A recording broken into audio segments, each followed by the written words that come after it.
Hi there, my name is James Scott. Welcome to Valid of Vietnam. I'm going to be your host today. Valid of Vietnam is a joint venture between the Sacramento Public Library and the Vietnam Veterans of America, Sacramento Valley's Chapter 500.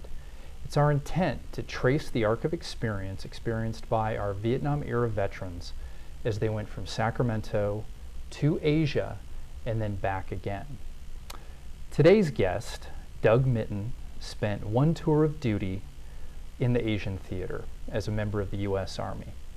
Doug, thanks a lot for being on Valid of Vietnam. Great to have you here. Thank you. I am pleased to be here. You were an average American kid growing up in the 50s and 60s. Your family very patriotic, politically active, politically engaged. You had intentions to enter the ministry, which you went basically to school for. You went to Asbury College in Kentucky. But after the Tet Offensive in 1968, this is January 1968, the war changed and you had a change of heart. And when you were 20, you volunteered to go to Vietnam, basically.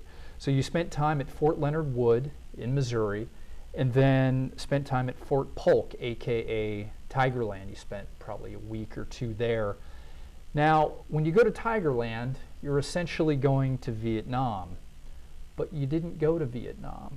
How hard was it to take this kind of news with all the expectation and build-up, and then where did you eventually go? Well, it was disappointing, but also it was kind of relief for my family and my wife. I ended up going to Korea. Initially, I was stationed just outside of Seoul in Uijeonbu, and then I was transferred up to a Army artillery unit that was north of the 38th parallel, about maybe a quarter to a half mile away from the DMZ. Okay, all right. Now, you eventually settled into life along the 38th parallel, and the place that you were, the base camp, your position was Camp St. Barbara. Tell us a little bit about St. Barbara and also about its purpose along the 38th parallel. Camp Santa Barbara was an artillery camp. We had 3 different artillery units there. We had a MP station. We were right on the Han River. The Han River runs east of the part of the country, and it was one of the valleys that the North Koreans used in the 50s to invade South Korea. We were tasked with doing support for the 2nd and 7th Infantry Division in case there was need beyond what their unit artillery could handle. They had what's called a 105 millimeter towed artillery unit, and our unit was a 175 self-propelled artillery unit, which gave us a lot more mobility and a much greater range. Just to give a little bit of context, in addition to what we've already added, so the Korean War ends 51-52, and this is mid-1969 at this point when you actually get to Korea. So it's been almost 2 decades since the truce was established. Of course, the war was still in effect, more or less. And we're going to talk a little bit more about that in a second.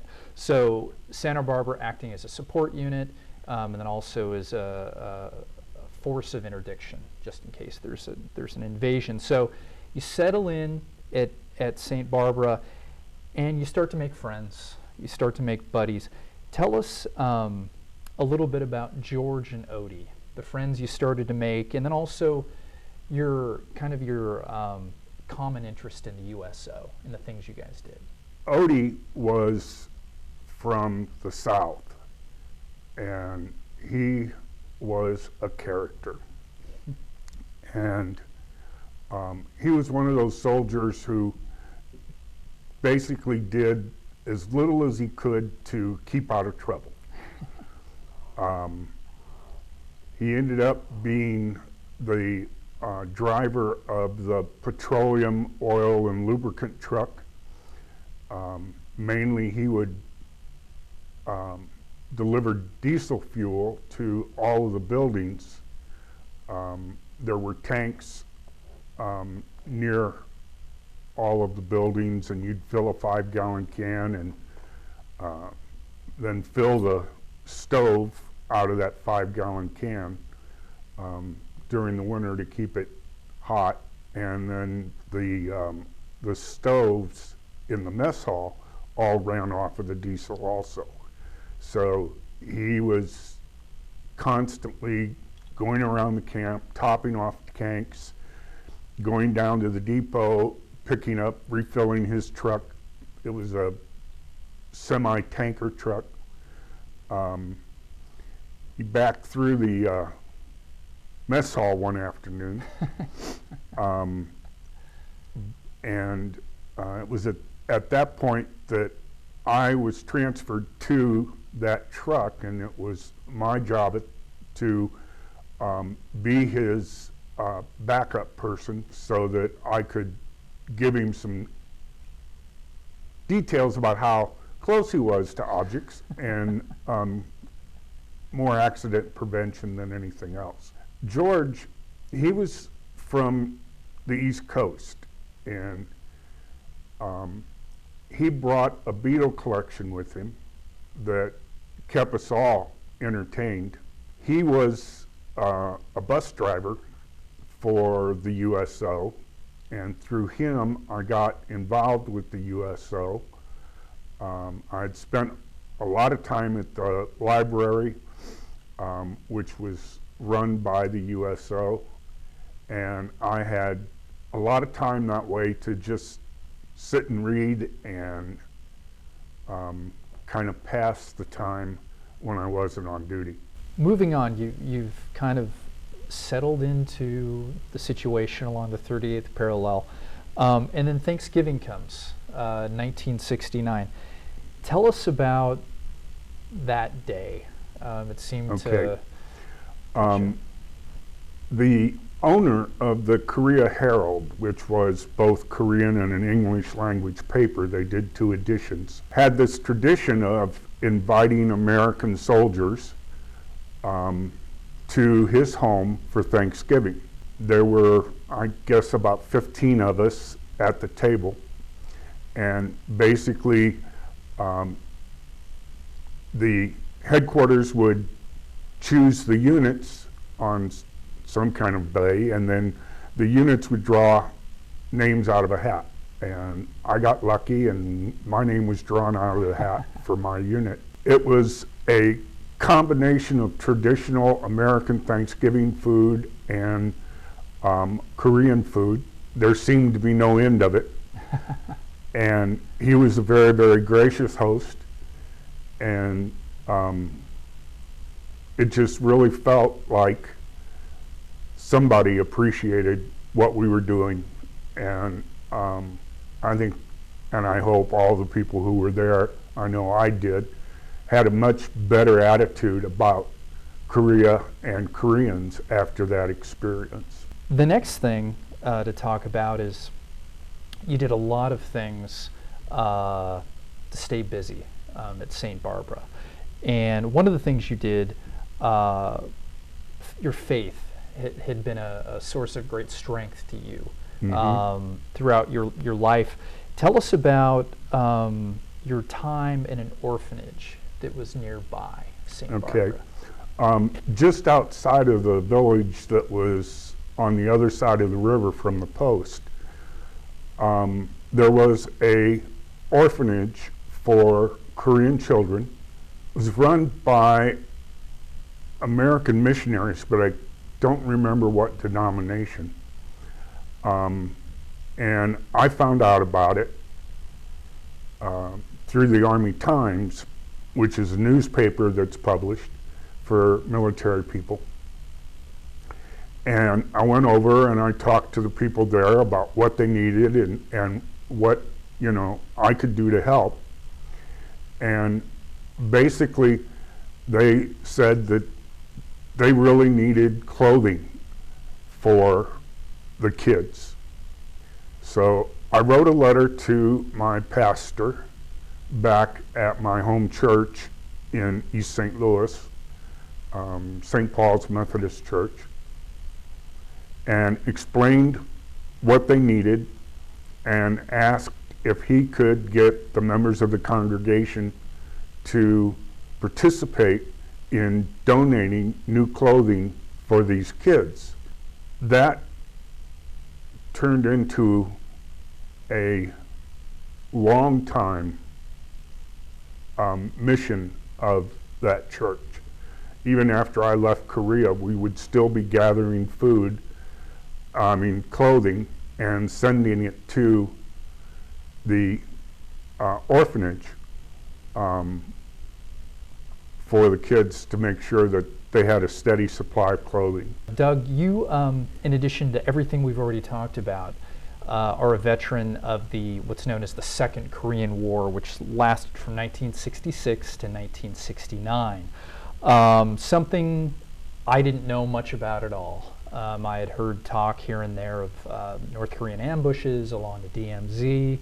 There was the Poplar tree incident that took place in the mid-70s, but nothing like this. So from 66 to 69, we're seeing things like the seizure of the Pueblo, also shooting down a constellation off the Korean coast, and then the Blue House attack. If you could, talk a bit about the tension at the time and why we just don't know much about this. The war was what's known as a low intensity conflict. And what that means is that was more a battle of infiltrators coming from North Korea across the DMZ. One, to cause disruption between the Koreans and the Americans, and two, to try and start a insurgency against the South Korean government. They sent small groups. Many of them were stopped at the DMZ. Some of them actually made it through and down into the country. And the first time they made contact with a Korean citizen from South Korea, the citizen would immediately report their presence, and the ROK Marines would come and take care of the problem. They also sent large groups, either off submarines or fishing craft, to try and start some kind of a rebellion. The Blue House raid was an attempt to assassinate the president of South Korea. The Pueblo Incident was another attempt to try and get the Americans to either react with some kind of military or to get out of Korea. Neither one of those things happened, but there was a tension because you never knew when your unit was going to be targeted. We had 2 incidents where there was a sniper firing into our unit, and the Korean Marines were very quickly to respond, and although they were unable to capture the snipers, they were able to kill them. So, and in the process, we lost one member of our unit each time from the sniper fire. So it was kind of tense. We walked guard without ammunition in our rifles so that we didn't start something. And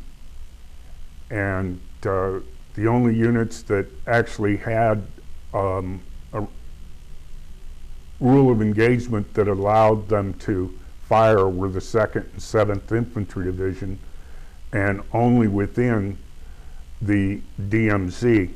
The DMZ is about 2 miles wide, and there's a center line down it, and the North Koreans aren't supposed to cross that center line, and the South Koreans and the Americans aren't supposed to cross the line to the north. But about a mile from that line, both sides had fenced perimeters that they patrolled, and it was those patrols that would be ambushed by North Korean troops, especially the ones that had to patrol at night. And so that's where most of the incidents occurred, was inside the DMZ. There were some civilian casualties, both South Korean and American, as well as South Korean and American military personnel. The whole purpose was to try and make a division between the Americans and the Koreans, and to try and establish an insurgency. There was a lot of cooperation between the North Koreans and the North Vietnamese. Some of their incidents coincided with Tet in 1968. Other times they would make it known that this was in retaliation for something that the Americans did in Vietnam. One thing I definitely want to show all of our viewers is there are sources out there that do cover this topic. There's one web source, and it comes from Fort Leavenworth and the General Staff College. It's entitled Scenes from an Unfinished War, Low Intensity Conflict in Korea, 1966 to 1969 by Major Daniel Bolger. So we're going to flash that URL up on the screen so you can go ahead and take a look at it. It's on the web. It's a very full, yet not overly written document that'll give you a feel more or less for what was going on at the time. So something to take a look at there. Your 13-month tour finished in Korea. You came back to the United States, and not leaving you was that political activism, that sense of political involvement that your family appreciated so much while you were growing up. And you've become someone who represents labor. You're affiliated with the California Correctional Officers. I was wondering if you could tell us a little bit about that, and then also following up, if there are things that you learned in Korea that help you with your current position. Well, I'm a field representative for the correctional officers here in California. That job entails processing grievances, doing negotiations, doing support for investigations against our membership, and it generally is a very, very rewarding opportunity to be of service to a group of people who work in the most dangerous and stressful place in California, which is the prisons of the state of California. I think some of the things that helped me do this work is the time that I was in Korea. I had a chance to interact with both American soldiers of a different ethnic background or racial group, and I had a chance to interact with Korean soldiers, and one of the things I did was to help them learn English. So those skills gave me a base to start with in being a labor representative. Doug, I'd like to thank you very much for coming on today on Valid of Vietnam, and of course, welcome home. Thank you very much. That does it for this episode of Valid of Vietnam. For our producer, Jerry Ward, and our researcher, Christy Dentry, and of course our friends at Vietnam Veterans of America, Sacramento Valley's Chapter 500, I'm James Scott saying thank you for joining us, and we'll see you next time on Valid of Vietnam.